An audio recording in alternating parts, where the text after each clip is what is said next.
আসসালামু আলাইকুম, কেমন আছেন সবাই? আশা করছি আল্লাহর রহমতে যে যেখান থেকে আমার ভিডিওটি দেখছেন সকলেই সুস্থ আছেন এবং ভালো আছেন। আলহামদুলিল্লাহ আমরাও বেশ ভালো আছি। চলে আসলাম নতুন আরও একটি ব্লগ ভিডিও নিয়ে। কয়েকদিন আগে আমি একটি ব্লগ ভিডিও শেয়ার করেছিলাম ঢাকায় দর্শনীয় স্থানগুলো একদিনে ঘুরে দেখা।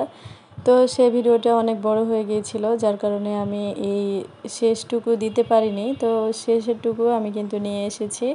আর আমরা কিন্তু ঢাকা হাতিরঝিল থেকে শুরু করে আমরা আহসান মঞ্জিল পর্যন্ত অনেকগুলো দর্শনীয় জায়গা ঘুরেছি। আপনারা চাইলে সেই ভিডিওটি দেখে আসতে পারেন, যারা যারা দেখেননি আমার সেই ভিডিওটি। আর এখন আমি কিন্তু আহসান মঞ্জিল থেকে বের হয়ে তারপরে কিন্তু আমরা চলে গিয়েছিলাম মাওয়ার দিকে। আমরা কিন্তু পুরো পরিবার মিলে বেরিয়ে পড়েছি স্বপ্নের পদ্মা সেতু দেখতে, আর অবশ্যই সেই বিখ্যাত মাওয়া ঘাটে তাজা ইলিশের স্বাদ নিতে। আর এদিকে আমরা অনেকটা পথ পাড়ি দিয়ে চলে এসেছি। আর এদিকে দেখলাম এই যে হিলসা রেস্টুরেন্ট। তো এই রেস্টুরেন্টটা কিন্তু আগে অনেক বেশি পরিচিত ছিল, আর এখন কিন্তু এটা বন্ধ হয়ে গিয়েছে। মানে এখন দেখলাম না খুব একটা এখানে মানুষ আছে। তো সেটা আমরা একটু ভালো করে দেখে যে আমরা এখন চলে যাচ্ছি গাড়িতে করে সামনের দিকে। আর আমরা এখানে দাঁড়িয়েছিলাম একটু বিরতি নেওয়ার জন্য। এখানে কিন্তু আমরা চা খেয়েছিলাম, যেহেতু আমরা বাড়ি থেকে টি ব্যাগ, চা মানে পানি এগুলো নিয়ে এসেছিলাম। তো আমরা এখানে দাঁড়িয়ে কিন্তু চাটা খেয়েছি আর হিলসা রেস্টুরেন্টটার বাইরের পরিবেশটা দেখলাম, তো বেশ ভালোই লাগলো। আর এ তো চাটা খেয়ে আমরা কিন্তু আবার রওনা দিই। আর এ তো দেখুন আমরা কিন্তু মাওয়ায় চলে এসেছি। আর এখানে কিন্তু অনেকগুলো রেস্টুরেন্ট আছে, আর প্রত্যেকটা রেস্টুরেন্টের সামনে কিন্তু 2-3 জন থাকবে, মানে রেস্টুরেন্টের কর্মচারীগুলো যেগুলো আপনাদের ডাকবে তাদের রেস্টুরেন্টে খাওয়ার জন্য। তো যাই হোক, আমি কিন্তু এদিকে পদ্মা সেতুটাও কিন্তু দেখে এসেছি, কিন্তু ভিডিওটা আর কি করা হয়নি। আসলে পদ্মা সেতুটা যেহেতু আমরা গাড়ির ভেতর থেকে দেখেছি, তো তখন আর কি মাথায় ছিল না পদ্মা সেতুটা ভিডিও করার। তো যাই হোক, এই তো আমরা কিন্তু সামনের দিকে এগোচ্ছি। আর আমার ভিডিওটি যদি আপনাদের কাছে ভালো লেগে থাকে তাহলে কিন্তু অবশ্যই লাইক দিয়ে দিবেন। আর যদি আমার চ্যানেলে নতুন হয়ে থাকেন তাহলে কিন্তু সাবস্ক্রাইব করে আমার পাশে থেকে যেতে পারেন। আর এই তো আমরা এখন গাড়িটা পার্কিং করে দিব। আর এদিকে কিন্তু রাত প্রায় 8:30-9টা বেজে গিয়েছে, অনেক কিন্তু রাত হয়েছে। আর এখন এখানে কিন্তু ছোট্ট একটা পার্কের ব্যবস্থা আছে। তো আমার ভাগ্নি কিন্তু সে পার্কে যাবে, সে সারাদিনই মানে এটা বলতেছে, কিন্তু এর আগে যেগুলোতে ঘুরেছি সেগুলোতে কিন্তু এরকম কোনো পার্ক ছিল না। তো যাই হোক, তার মনের আশাটাও পূর্ণ হলো। আর এই তো আমরা কিন্তু পার্কের ভেতরে চলে এসেছি। পদ্মা বিলাস মানে পার্কটার নাম। আর এটা কিন্তু খুব একটা বড় না, একদমই ছোট, শুধু বাচ্চাদের জন্য। আর প্রত্যেকটার মূল্য কিন্তু হচ্ছে 50 টাকা।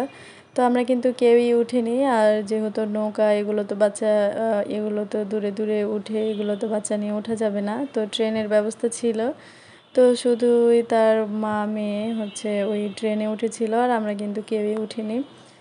আর এই তো দেখুন এদিকে আপনাদের আমি পার্কটা ঘুরে দেখাচ্ছি, একদমই ছোট। আর এইদিকে কিন্তু ছেলেদের জন্য যে বক্সিংয়ের একটা ব্যবস্থা আছে। আর এগুলোই কিন্তু সবাই আর কি খেলতেছে, কিন্তু দেখতে বেশ ভালোই লাগছে। আর সবারই কার কত শক্তি সেটাও তারা হচ্ছে প্রয়োগ করে দেখছে।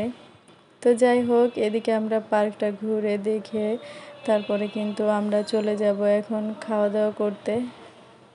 আর এই তো দেখুন এখানে কিন্তু সব ধরনের মাছ আছে ফ্রোজেন করা। এখানে কাঁকড়া আছে, তারপর দেখলাম ইলিশ মাছ, চিংড়ি মাছ, পাঙ্গাস মাছও দেখলাম, বিভিন্ন ধরনের মাছ আর কি। তো এই তো আমরা ইলিশ দেখতেছি আর ইলিশের দাম করছি। এখানে কিন্তু তুলনামূলক ইলিশের দামটা একটু বেশি, যেহেতু অনেক দূর থেকে মানুষ আসে। তবে আপনারা কিন্তু ইলিশ মাছ নিলে অবশ্যই দাম করে তারপরে নিবেন, কারণ এখানে তারা অনেক বেশি দাম চায়। তো এই তো আমরা কিন্তু একটা মাছ নিয়েছি, আর আমরা সদস্য অনুযায়ী পিস পিস করে কেটে তারা কিন্তু এখানে ভেজে দিয়েছে। আর আমরা কিন্তু এক্সট্রা তেমন কিছু নিইনি, শুধু মাছ, তাদের তো ভর্তা আছে, ভাত। এই তো ডাল আমরা নিইনি, আপনারা চাইলে নিতে পারেন। ডালটা আমার কাছে খুব একটা ভালো লাগে না। এখানে ইলিশ মাছের ভাজা এবং তার যে তেল, সেটা দিয়েই ভাত খেতে বেশ ভালো লাগে। তো এই তো দেখুন ফাইনালি কিন্তু আমাদের খাবার চলে এসেছে। আর এই তো ভাজা মাছ, সাথে দিয়েছে শুকনো মরিচ। আর এখন কিন্তু আমরা সবাই মিলে খাওয়ার জন্য বসে পড়েছি। আর সারাদিনই তো অনেক জায়গায় দাঁড়ানো হয়েছে, অনেক কিছু খাওয়া হয়েছে। তো তেমন একটা খিদেও নেই। তো যেহেতু মাওয়া এসেছি, কিন্তু ইলিশ মাছ না খেলে তো মাওয়া ঘোরাঘুরিটাই বৃথা। মানে মাওয়া আসাটাই তো মূল আকর্ষণ হচ্ছে ইলিশ মাছ খাওয়া। তো যাই হোক, খাওয়া দাওয়া শেষ করলাম, তারপরে নদীর ঘাটে গেলাম, বাচ্চাদের জন্য খেলনাও নিয়েছি। তো সব মিলে কিন্তু এই তো আমরা বাড়ির দিকে রওনা দিয়েছি। এদিকে কিন্তু রাত প্রায় 10:30 বেজে গিয়েছে।